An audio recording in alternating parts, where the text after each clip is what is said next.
Ask Mufti Tariq Masood. بسم اللہ الرحمن الرحیم۔ ٹوپی یا پگڑی پر سجدہ ادا ہو جاتا ہے؟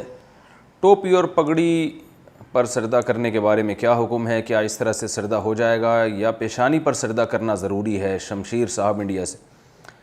جی نبی صلی اللہ علیہ وسلم سے ثابت ہے سجدہ علی قوری امامتہ، آپ صلی اللہ علیہ وسلم نے امامے پر سجدہ کیا ہے، تو ٹوپی ہو یا پگڑی ہو اس پہ بھی سجدہ ادا ہو جائے گا۔ عصر کی نماز مغرب سے کتنا پہلے پڑھ سکتے ہیں؟ عصر کی نماز میں دیر ہو جائے تو کیا مغرب تک پڑھ سکتے ہیں یا اس سے کچھ پہلے دیر پڑھنے کی اجازت نہیں؟ عزیز الرحمن صاحب انڈیا سے۔ عصر کی نماز میں اتنی تاخیر کرنا کہ سورج غروب ہونے کے قریب ہو جائے، اور سورج میں جو ایک تپش ہوتی ہے نا، ہم جب سورج کی طرف دیکھتے ہیں تو دیکھا نہیں جاتا، تو لیکن جب سورج غروب کے قریب ہوتا ہے، تقریباً ایک نیزے پر ہوتا ہے غروب آفتاب کے وقت، تو اس وقت اس کی میں سرخی پیدا ہو جاتی ہے اور وہ برائٹنیس کم ہو جاتی ہے، تو یہ مکروہ وقت شروع ہو جاتا ہے۔ اتنی تاخیر کرنا عصر میں یہ ناجائز ہے، حرام ہے۔ البتہ اگر کسی نے کر لی تاخیر تو گناہ تو ہوگا، مگر وہ مزید تاخیر نہیں کر سکتا، کیونکہ نماز ابھی قضا نہیں ہوئی ہے۔ نماز قضا ہوتی ہے سورج غروب ہونے کے بعد، تو جیسے تیسے پھر اسی وقت پڑھ لے، تو مغرب سے پہلے بھی پڑھ سکتا ہے، البتہ گناہ ہوگا کہ آپ نے اتنی تاخیر کی کیوں۔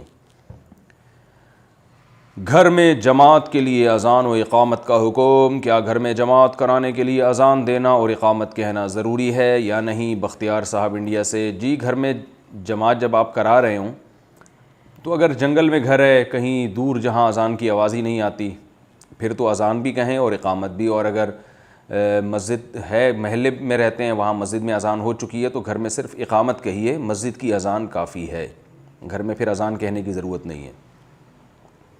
خواتین درگاہ پر جا سکتی ہیں؟ کیا درگاہ پر صرف زیارت کی نیت سے جانا جائز ہے یا نہیں؟ نیز مستورات کا درگاہوں پر جانا کیسا ہے؟ شیخ سعود انڈیا سے۔ آج کل جس طرح درگاہوں پہ لوگ جاتے ہیں تو مردوں کا جانا جائز نہیں ہے، خواتین کا کہاں سے جائز ہوگا؟ صرف اتنی بات ثابت ہے کہ نبی صلی اللہ علیہ وسلم نے ہمیں قبروں کی زیارت کا حکم دیا ہے، فَإِنَّهَا تُذَكِّرُ الْآخِرَةَ، حدیث میں آتا ہے اس سے آخرت کی یاد تازہ ہوتی ہے، تو آپ قبرستان جائیں آخرت کی یاد تازہ کرنے کے لیے، یا کسی بزرگ کی زیارت کی قبر پہ بھی جا سکتے ہیں اس سے محبت کی وجہ سے، تو جیسے ہم رسول اللہ صلی اللہ علیہ وسلم کی قبر اطہر کی زیارت کے لیے جاتے ہیں، آپ صلی اللہ علیہ وسلم اپنی والدہ کی قبر کی زیارت کے لیے گئے، صحیح مسلم کی حدیث ہے، تو اس طرح کسی سے محبت ہو تو اس کی قبر کی زیارت کے لیے بھی جا سکتے ہیں۔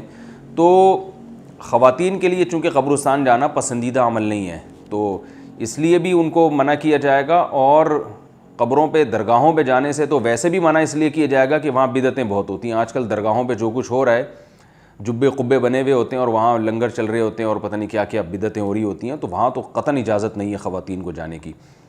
تو کسی بزرگ کی قبر پہ جانا جائز ہے، لیکن صرف قبر پہ اس نیت سے جانا کہ وہاں جا کے بزرگ کے لیے دعا کریں، آپ اس نیت سے جانا جائز ہے، اس کے علاوہ اور کوئی نیت صحیح نہیں، اور وہ بھی وہ قبریں جہاں پہلے سے بدعتیں نہ ہو رہی ہوں۔ اگر کہیں درگاہ پر قوالیاں چل رہی ہیں یا جو دھوم دھڑکے آج کل درگاہوں پہ ہو رہے ہیں، منتیں مانی جا رہی ہیں، تو ایسے موقع پر جانے سے رک جانا چاہیے، کیونکہ آپ جب جائیں گے تو بدعت کی تائید ہوتی ہے، تو اس لیے ایسے موقع پہ آپ اجتناب کریں، گھر پہ بیٹھ کے ہی ان بزرگ کے لیے دعا مانگ لیں۔ قرآن مجید کپڑے میں لپیٹے بغیر رکھ سکتے ہیں؟ کیا قرآن مجید کو کپڑے میں لپیٹ کر رکھنا ضروری ہے یا کھلا چھوڑ سکتے ہیں؟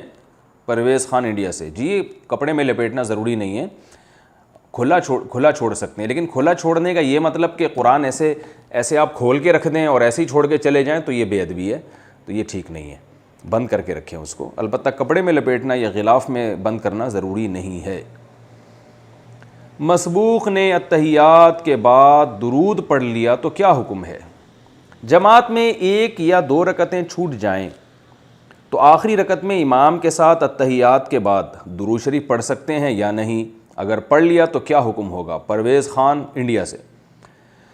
اگر کسی کی ایک یا دو رکعتیں یا تین رکعتیں امام کے پیچھے رہ جائیں تو جب امام آخری قعدہ میں ہو تو آپ نے اتحیات پڑھ کے خاموش ہو جانا ہے۔ اگر آپ آگے مزید درود شریف پڑھ لیں گے تو یہ غلط کیا آپ نے، لیکن اگر آپ نے پڑھ بھی لیا ہے تو چونکہ آپ ابھی امام کے پیچھے ہیں اس لیے آپ پر سجدہ سہو واجب نہیں ہوگا۔ امام کی اقتداء میں مقتدی سے کوئی غلطی ہو جائے، جب تک وہ امام کے پیچھے ہو تو پھر مقتدی پر سجدہ سہو واجب نہیں ہوتا۔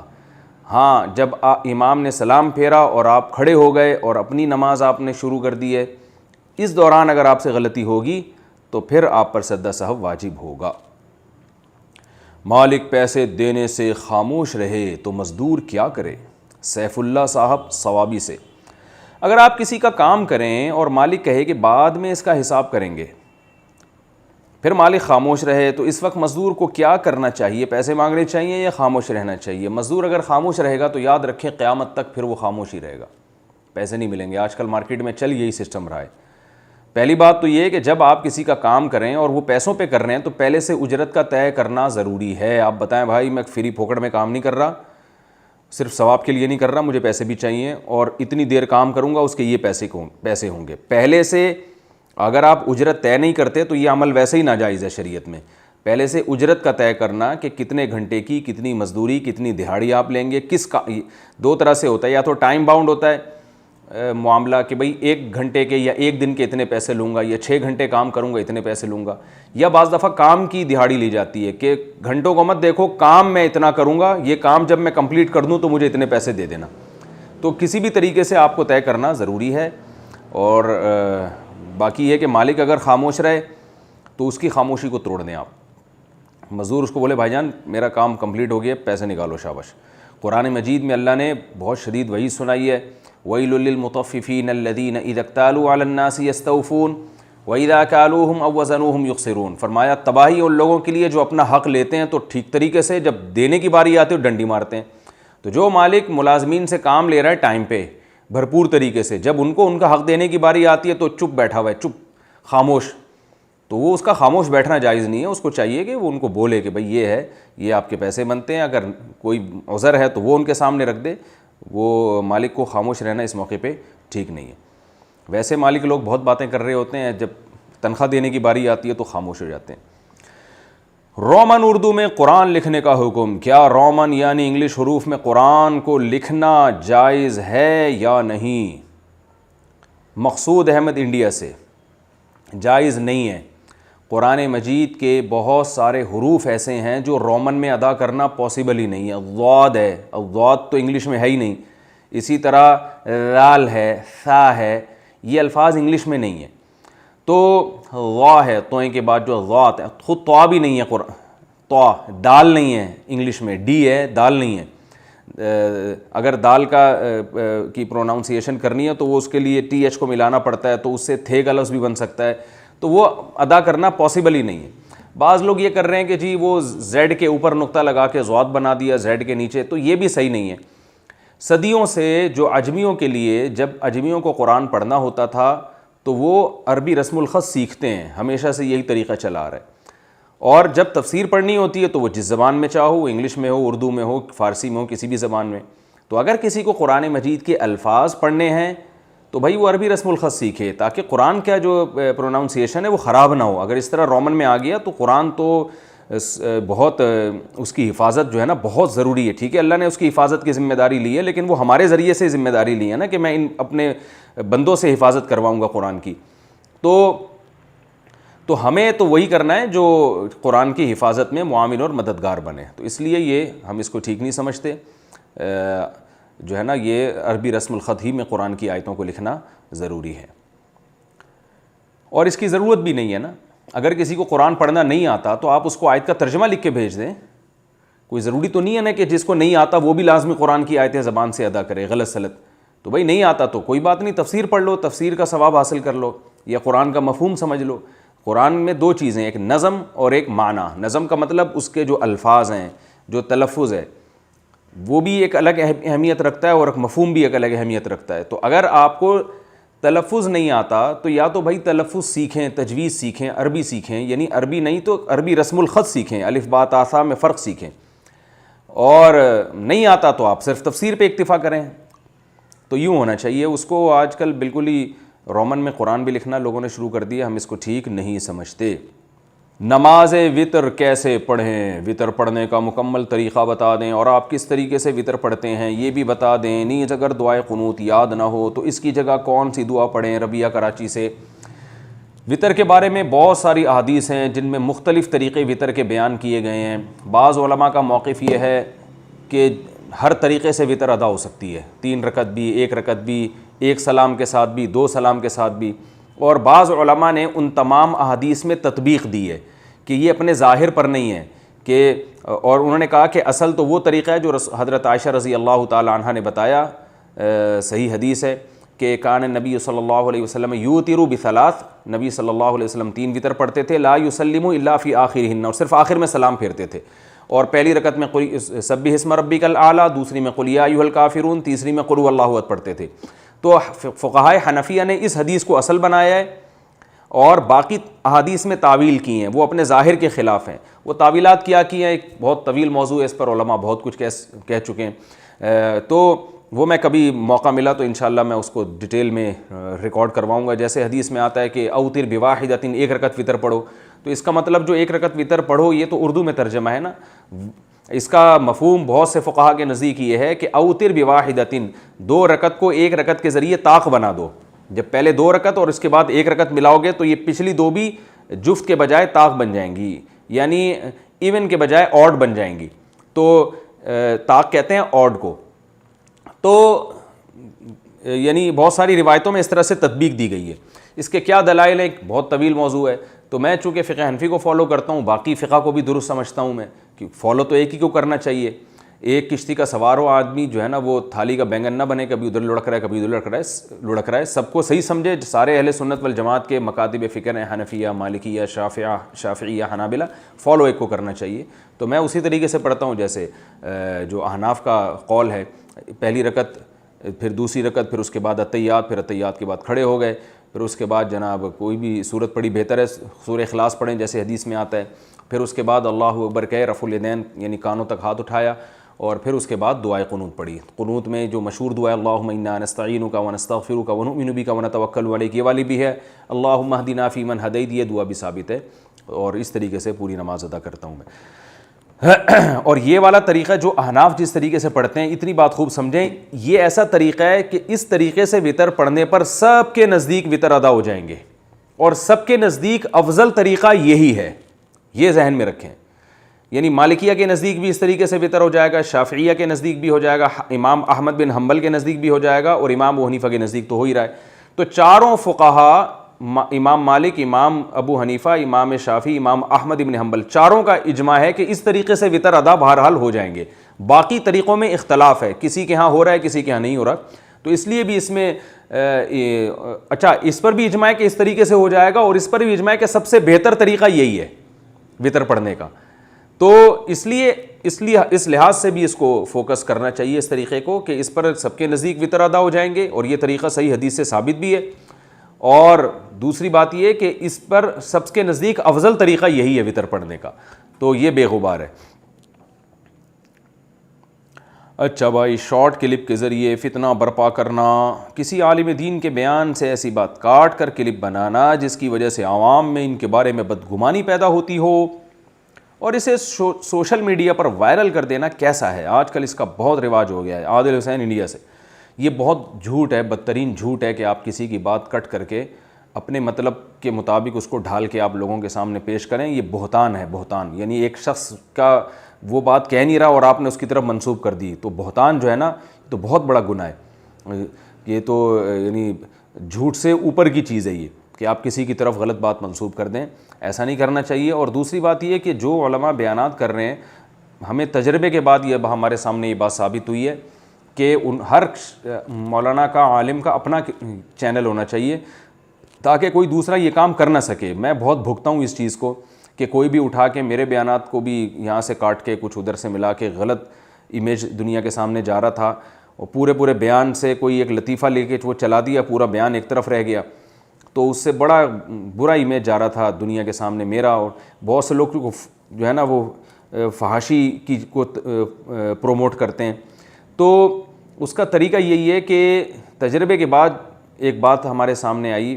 پہلے میں بھی نہیں مانتا تھا اس چیز کو، میں نے اجازت دی ہوئی تھی یار سب کو چلانے دو، جو بیان چلا رہا ہے. لوگوں نے مجھے بہت سمجھایا کہ ایسے سب کو اجازت نہ دیں، لیکن وہی ہے، ہمیں بھگتنا پڑا کہ بہت اس میں جو ہے نا لوگوں نے نگیٹیوٹی پھیلائی اس سے. تو اس کا طریقہ یہی ہے کہ بھائی جو بھی اپنی بات ریکارڈ کروا رہا ہے وہ سب سے پہلے اپنے چینل پہ اپلوڈ کرے تاکہ کاپی رائٹ جو ہے نا وہ اس کے پاس آ جائے, تاکہ پھر اس کی مرضی کے خلاف اگر کوئی کلپ بنا کے وائرل کرتا ہے تو اس کو اسٹرائک دے کے بند کر سکے, کیونکہ اس کے بغیر لوگوں کو قابو کرنا بہت مشکل ہے.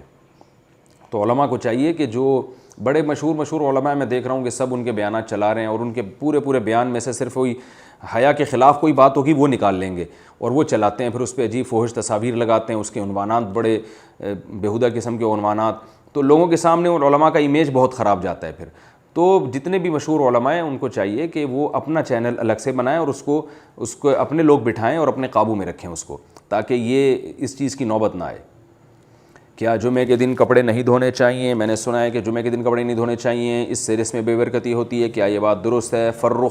فرح خان کراچی سے. نہیں جی ایسا کچھ نہیں ہے, جمعے کے دن کپڑے دھونے میں کوئی حرج نہیں ہے, کوئی بے برکتی نہیں ہوتی.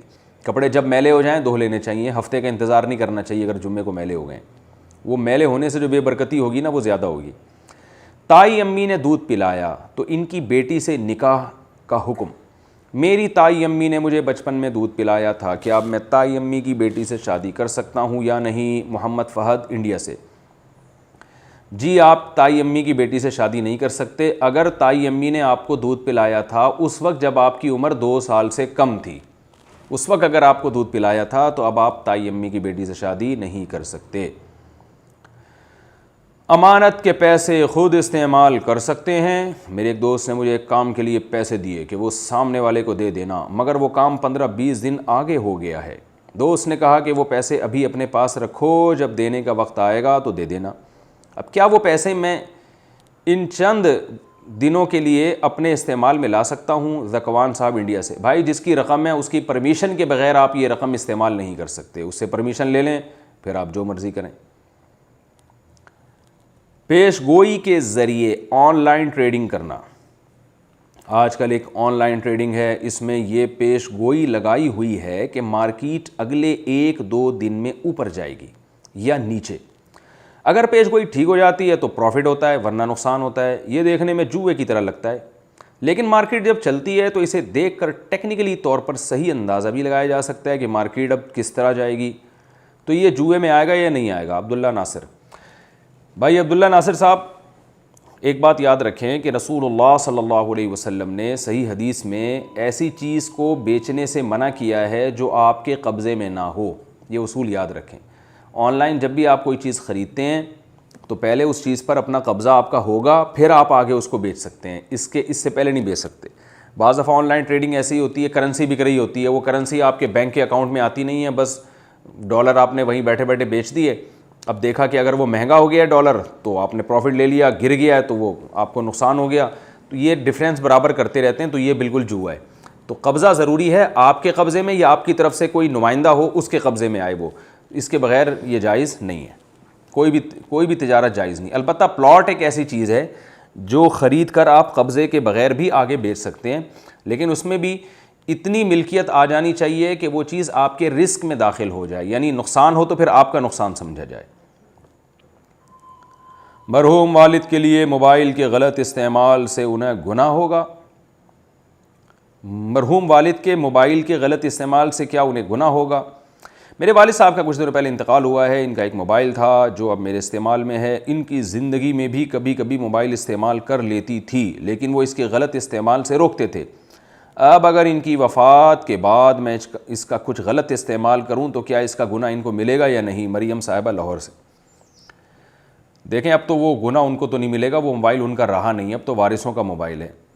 اب آپ کو گناہ ملے گا, تو آپ کو اپنے ابا کی تو فکر ہے, اپنی فکر نہیں ہے. آخرت کا جو گناہ ہے نا وہ اتنا سخت ہے کہ وہ جب ملے گا تو اللہ بچائے, پھر آپ کہیں گی کہ کاش یہ میں نے گناہ نہ کیا ہوتا. تو موبائل کا غلط استعمال نہ کریں. ابا کو گناہ نہیں ملے گا لیکن آپ کو بھی گناہ ملے گا, اور بہت سخت گناہ ہوگا. اللہ تعالیٰ محفوظ رکھے اور آپ کے والد صاحب کی اللہ تعالیٰ مغفرت فرمائے. کسی کے منہ پر تعریف کرنے کا حکم. کیا کسی شخص کی تعریف کرنا جائز ہے؟ اگر نہیں تو کس صورت میں جائز نہیں ہے؟ محمد نفیس انڈیا سے. حدیث میں آتا ہے رسول اللہ صلی اللہ علیہ وسلم نے فرمایا کہ تم نے جب ایک صحابی نے کسی کی تعریف کی بہت زیادہ تو آپ نے فرمایا تم نے تو اس کی گردن کاٹ ڈالی. اور ایک حدیث میں آتا ہے جو تمہارے منہ پہ تعریف کرے اس کے منہ پہ خاک ڈال دو. تو ان دو حدیثوں کی وجہ سے یہ کہا جاتا ہے کہ کسی کے منہ پہ اس کی تعریف نہیں کرنی چاہیے۔ اسی طرح قرآن مجید میں اللہ کا ارشاد ہے فلا تزکوا انفسکم، اپنی تعریفیں مت کیا کرو، اپنی سے مراد اپنی یا اپنے دوستوں کی، کہ ہوا اعلم بمن اتقی، اللہ کو خوب پتہ ہے کہ کون پرہیزگار ہے، کون کتنے پانی میں، اللہ خوب جانتا ہے۔ تو ان احادیث سے پتہ چلتا ہے کہ تعریف کرنا درست نہیں ہے، لیکن دوسری حدیث سے پتہ چلتا ہے خود آپ صلی اللہ علیہ وسلم نے بھی تعریف کی ہے صحابہ کرام کے اچھے کاموں پہ ان کی حوصلہ افزائی کی ہے۔ جیسے حدیث میں آتا ہے کہ آپ صلی اللہ علیہ وسلم نے ایک صحابی سے فرمایا ان فیک خصلتین یحبہم اللہ ورسولہ او کما قال صلی اللہ علیہ وسلم، تمہارے اندر دو اچھائیاں ایسی ہیں جو اللہ اس کے رسول کو پسند ہے۔ کیا یا رسول اللہ، کیا اچھائیاں؟ فرمایا الحلم والانات، ایک تو تمہارے اندر برداشت ہے، ایک فیصلوں میں جلد بازی نہیں کرتے، سوچ بچار کے کرتے ہو۔ تو یہ دو چیزیں تھیں صحابی میں، آپ نے ان کے سامنے ان کی تعریف کی۔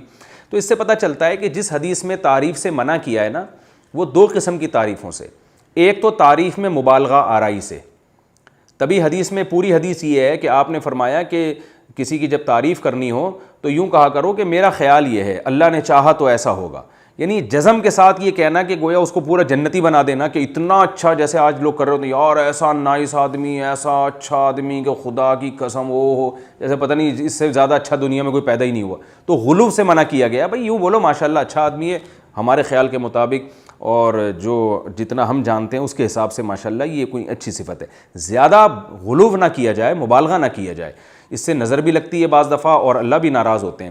تبھی قرآن میں آتا ہے ہوا اعلم من اتقی، کون کتنے پانی میں اللہ جانتا ہے۔ تو تم اپنی رائے کا اظہار کر دیا کرو، جزم کے ساتھ یہ کہنا کہ وہ بہت ہی اچھا ہے یا وہ پکا جنت میں ہی جائے گا۔ آج دیکھیں نا جب کسی کا انتقال ہو جاتا ہے لوگ اتنی تعریفیں کرتے ہیں کہ بس فرشتے بھی جو ہے نا وہ گویا فرشتوں کو بتا رہے ہوتے ہیں کہ اس کو جنت میں ہی بھیجنا ہے تم نے۔ میں نے دیکھا ہے لوگ ایسی میت کی تعریفیں، یہ اتنے نیک اتنے نیک اتنے نیک، یہ تو سیدھا جنت میں ہی جائیں گے۔ تو ایسے یقین کے ساتھ فتوے لگانا یہ درست نہیں ہے۔ تو اتنی زیادہ غلو کرنا تعریف میں یہ ناپسندیدہ ہے۔ دوسرا تعریف جو منہ پہ منع ہے وہ والی تعریف جس میں خوشامد کا عنصر ہو، یعنی چاپلوسی جسے کہتے ہیں، مکھن لگانا سامنے والے کو نا، تاکہ وہ دل میں نہیں ہے یہ، لیکن سامنے اس کے منہ پہ اس کو چڑھانے کے لیے وہ بڑا چوڑے میں آ جاتا ہے اور دل میں آپ کے نہیں ہوتا یہ کہ وہ اتنا اچھا ہے۔ تو مکھن لگانے جو دفتروں میں ہو رہا ہے اپنے باس کے سامنے مکھن لگانے کے لیے اس کی چاپلوسی کرتے رہتے ہیں، تو یہ غلط ہے۔ باقی اگر آپ کا مقصد چاپلوسی بھی نہیں ہے اور آپ تعریف میں مبالغہ بھی نہیں کر رہے، آپ تعریف اپریشیٹ کرنے کے لیے کر رہے ہیں، تو یہ نہ صرف ثابت ہے بلکہ نبی صلی اللہ علیہ وسلم کا یہ سنت عمل ہے، اور اس سے معاشرے میں نیکی کو فروغ ملتا ہے۔ جیسے اللہ نے فرمایا کہ نیکی کو فروغ دو، وتعاونوا علی البر والتقوی، نیکی میں ایک دوسرے کے ساتھ تعاون کرو۔ تو کسی کی اچھی صفت کو دیکھ کر اس کے سامنے بیان کرنا اس نیت سے، اعتدال کے ساتھ بیان کرنا اس نیت سے تاکہ یہ اور اس کی حوصلہ افزائی ہو، تو یہ بالکل ٹھیک ہے۔ حضرت ابو ہریرہ رضی اللہ تعالیٰ عنہ نے عرض کیا یا رسول اللہ، لوگ میرے اچھے عمل پہ میری تعریف کرتے ہیں تو مجھے اس سے خوشی ہوتی ہے، یہ کیسا عمل ہے؟ آپ صلی اللہ علیہ وسلم نے فرمایا کہ یہ تو دنیا میں اللہ کی طرف سے اجر ہے، آخرت میں تو اور اجر ملے گا، کیونکہ نیک جب کوئی نیکی کا کام کرتا ہے تو لوگ بھی خوش ہوتے ہیں، لوگ بھی اس سے محبت کرتے ہیں، تو یہ اور لوگ تعریف بھی کرتے ہیں، تو یہ دنیا کا اجر ہے اور آخرت میں اس کے علاوہ اجر ملے گا۔ جب برائی کرتے ہیں تو لوگ بھی لعنتیں بھیجتے ہیں اور صلواتیں سناتے ہیں اور برائیاں کرتے ہیں، تو آخرت کی سزا تو بعد میں ملے گی، برے لوگوں کو یہ بھی دنیا میں سزا ملتی ہے، صلواتیں چاروں طرف سے۔ اور ہمارے مشہور بہت سے لوگ ہیں، آپ نے دیکھا ہوگا ان کی حرکتوں پر صلواتیں پبلک کی طرف سے پورے ہول سیل کے حساب سے ملتی رہتی ہیں، تو یہ دنیا میں ان کو عذاب ملتا ہے، آخرت میں اس کے علاوہ ملے گا۔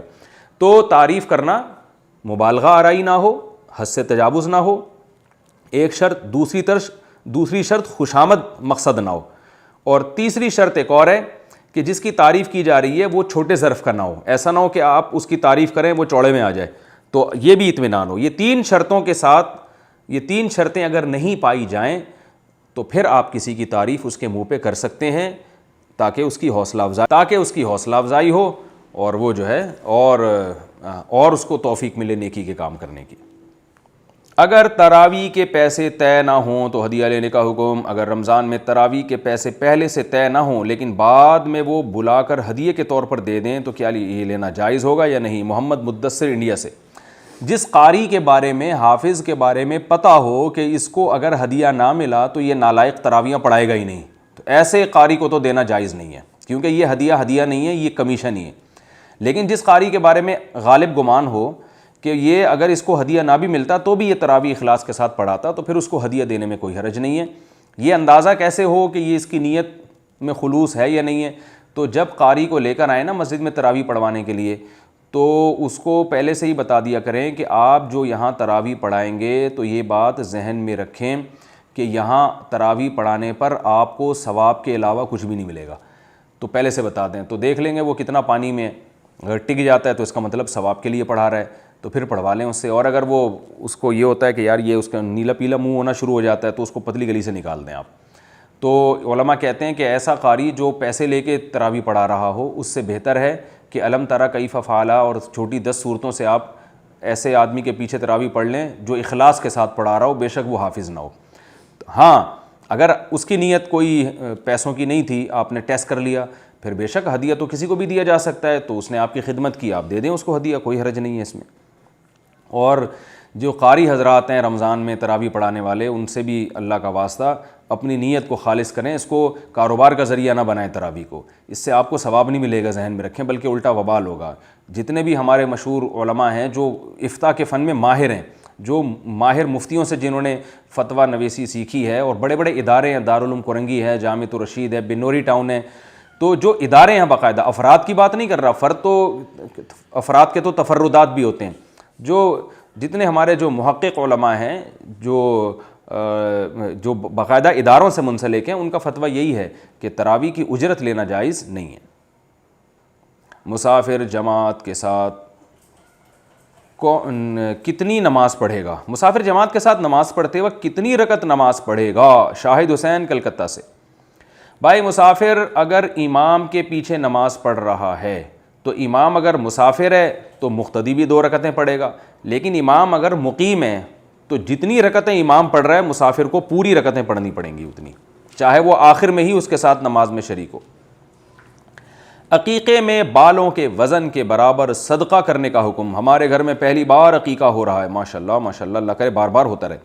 اس کا مکمل طریقہ بتا دیں۔ بعض لوگ کہہ رہے ہیں کہ بالوں کے وزن کے برابر چاندی یا پیسے صدقہ کیے جائیں گے، اس کے بارے میں بھی تفصیل سے بتا دیں۔ طارق خان بھوپال سے۔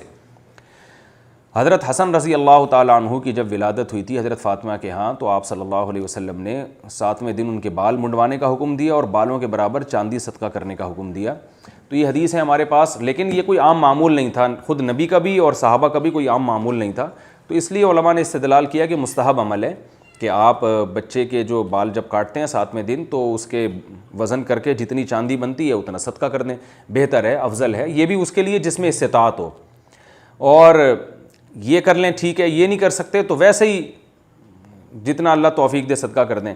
صدقات و خیرات سے بلائیں ٹلتی ہیں، اور یہاں تو اس لیے صدقہ کرنا چاہیے کہ اللہ نے آپ کو ایک نعمت دی ہے، آپ کی نسل میں اضافہ ہو رہا ہے۔ فیملی پلاننگ والے تو بہت پریشان ہوں گے کہ انسانی آبادی میں اضافہ کیوں ہو رہا ہے، تو اسلام نے عقیقہ رکھا ہے اور صدقات و خیرات کا حکم اس لیے دیا، یہ بتانے کے لیے کہ یہ ہمیں نعمت ملی ہے، اور آبادی میں اضافہ یہ جن کے گھر میں بچہ پیدا ہوا ان کے لیے بھی نعمت ہے، اور ملک کے لیے اور قوم کے لیے بھی نعمت ہے، اور نعمت ہی پہ شکرانے ادا کیے جاتے ہیں، تو اس لیے عقیقے کا بھی حکم دیا تاکہ پتہ چلے کہ یہ پینلٹی نہیں ہے، یہ کوئی جرمانہ نہیں ہے، یہ شکرانہ ہے، کیونکہ صدقات و خیرات شکرانے کے طور پر ہوتے ہیں، پینلٹی کے طور پر تو جو صدقات نہیں ہوتے وہ تو جرمانے ہوتے ہیں، کفارے ہوتے ہیں، تو یہ کفارہ نہیں ہے، یہ شکرانہ ہے۔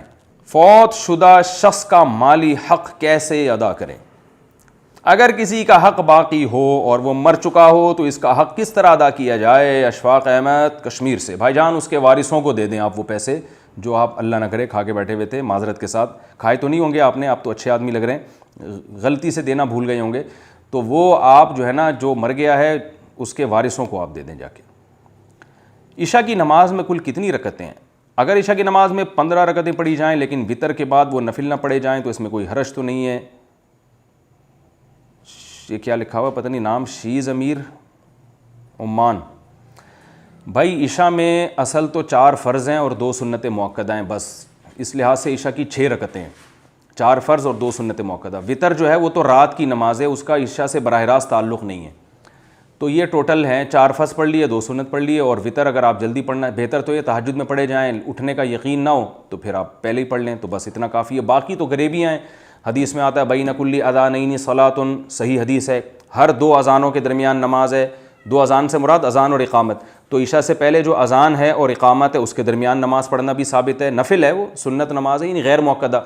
تو وہ کم سے کم 2 رکعتیں، زیادہ سے زیادہ 4 رکعتیں، اور 4 سے زیادہ بھی کوئی پڑھنا چاہے تو پابندی نہیں ہے. اور نوافل جتنے چاہیں پڑھ لیں، 2 سنت مؤکدہ کے بعد 2 نفل اور پڑھ لیں، بہت اچھی بات ہے. 3 رکعت وطر کے بعد 2 نفل پڑھ لیں، اچھی بات ہے. لیکن بعض علماء کی تحقیق یہ ہے کہ یہ جو حدیث میں آتا ہے اجعلوا آخر صلاتکم وطرا، اپنی آخری نماز وطر کو بناؤ، تو بعض علماء اس حدیث کے لحاظ سے کہتے ہیں کہ وطر جو 2 رکعت نفل کے بعد، وطر کے بعد 2 رکعت نفل جو پڑھنے تھے وہ پہلے ہی پڑھ لیں. تو وہ ایک الگ اختلافی مسئلہ ہے کہ وطر کے بعد 2 رکعت نفل وہ منسوخ ہیں یا نہیں ہیں، وہ ہمیشہ پڑھے ہیں کہ نہیں پڑھے. لیکن کوئی پڑھنا چاہے تو ممانعت بھی نہیں ہے، اور پہلے پڑھنا چاہیں تو بھی ٹھیک ہے. تو عشاء جو ہے نا، جو صحیح پوری ہے وہ تو 4 فرض ہیں اور اس کے ساتھ 2 سنت مؤکد ہیں، باقی گریبیاں ہیں. تو 17 رکعتیں بھی ہیں گریبی میں، چاہیں تو 15 رکعتیں پڑھ لیں، چاہیں تو 13 رکعتیں پڑھ لیں، اور چاہیں تو صرف 6 پر اکتفا کر لیں. لیکن وطر پھر رات کو پڑھنے پڑیں گے. شب برات کی عبادت اور روزے کا حکم. کیا 15 شعبان کی کوئی عبادت ہے؟ جو لوگ 15 شعبان کی رات اسپیشل جاگ کر عبادت کرتے ہیں اور روزے کا بھی اہتمام کرتے ہیں، کیا یہ حدیث سے ثابت ہے؟ انجم سیالکوٹ. 15 شعبان کا روزہ تو کسی صحیح حدیث سے ثابت نہیں ہے، اس لیے اس کو تو چھوڑ دینا چاہیے اس کو. اور کیونکہ ضعیف حدیث سے بہرحال کسی عمل کا ثبوت نہیں ہوتا. 15 شعبان کے روزے کے بارے میں جو حدیث ہے وہ ضعیف ہے، تو اس سے عمل ثابت نہیں ہوتا. اور باقی کوئی مخصوص عبادت نہیں ہے. اور 15 شعبان میں بہت اختلاف ہے علماء کا کہ یہ اس کی رات کی کوئی فضیلت ہے بھی یا نہیں. بہرحال جمہور اس کی فضیلت کے قائل ہیں، تو اگر کوئی اس کی فضیلت کی بنیاد پر عبادت کرنا چاہے تو عبادت کا کوئی مخصوص طریقہ نہیں ہے، جیسے چاہیں عبادت کریں، بلکہ مخصوص طریقہ ایجاد کر لینا یہ بدعت ہے. اور اس کے بارے میں میرا ایک تفصیلی بیان ہے یوٹیوب پہ، وہ پورا مدلل بیان ہے، وہ بھی آپ جو ہے جو سننا چاہے وہ سن سکتا ہے اس میں. آسک مفتی طارق مسعود.